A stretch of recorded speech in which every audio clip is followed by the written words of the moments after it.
Hello everyone.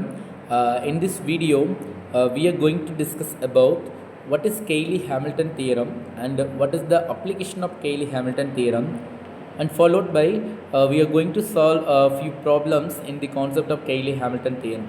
Let us discuss one by one.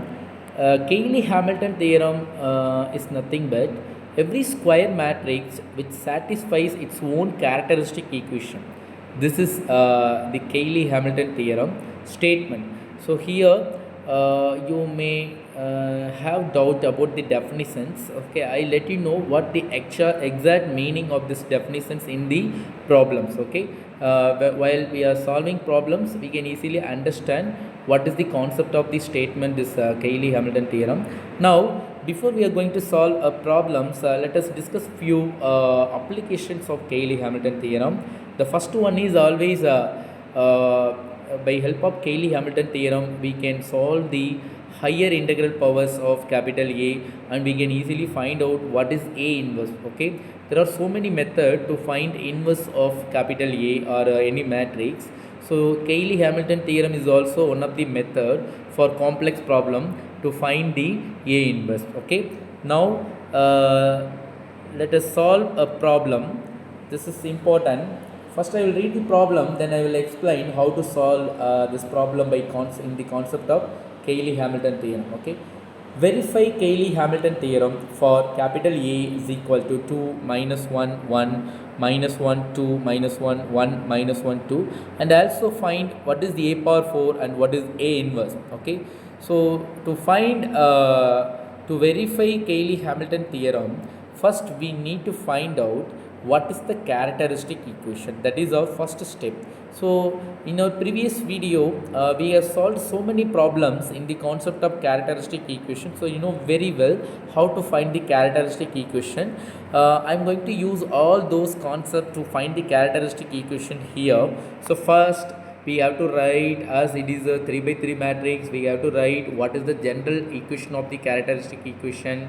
Then we have to find out what is d1, what is d2 and what is d3. To find d1, d2, d3 we have separate formula. By help of that formula you can directly find out all those things.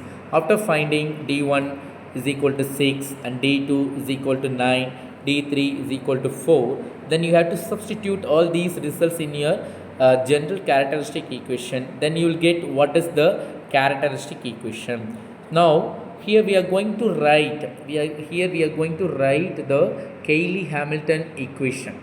So Cayley-Hamilton equation is nothing but, as per the statement is every square matrix satisfies its own characteristic equation, which means your characteristic equation is equal to the its square matrix equation. It is nothing but, you can replace by your lambda, you can replace your lambda in your characteristic equation by capital A, then you will get a square matrix equation.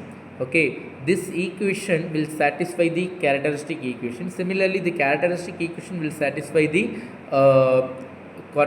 square matrix. Okay, so now I'm going to write what is the Cayley-Hamilton equation by replacing lambda by capital A. So my Cayley-Hamilton equation is capital A cube minus 6a square plus 9a minus 4 is equal to 0.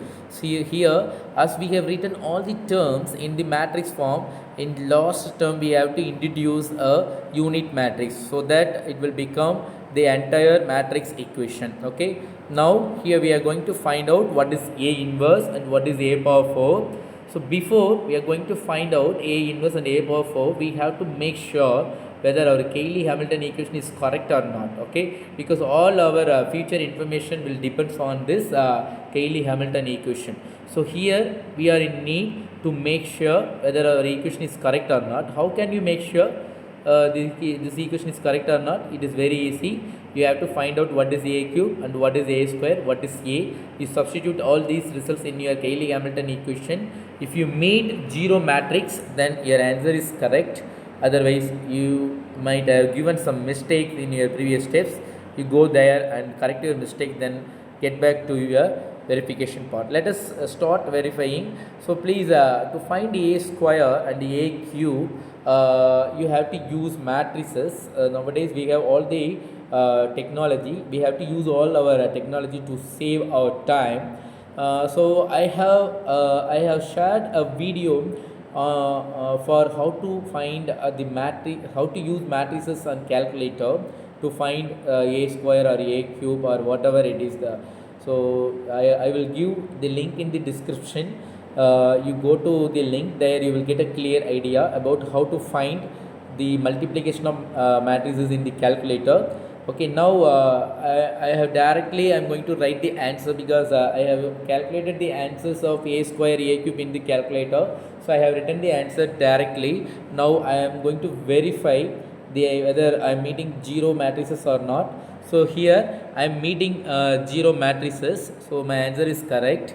So now I have to move to find what is a power 4. To find a power 4, first I should have a power 4 in my Cayley-Hamilton equation. I don't have any a power 4. So I have to make to have a power 4. How can I make? By multiplying capital A in my Cayley-Hamilton equation, I will get a power 4. So after multiplying a power 4, you can multiply pre or post, whatever it is you can do it. So after multiplying you will be getting what is a power 4 is equal to the one equation. Then you substitute all the results in your a power 4 equation. Now simplify it, you will get what is a power 4.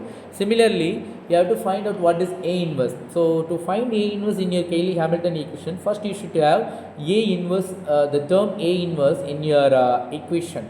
Only then you can find out what is a inverse. Okay, so here first I am going to pre-multiply a inverse in my Cayley-Hamilton equation. Then I need only a inverse alone. The remaining terms can be transformed to the right hand side.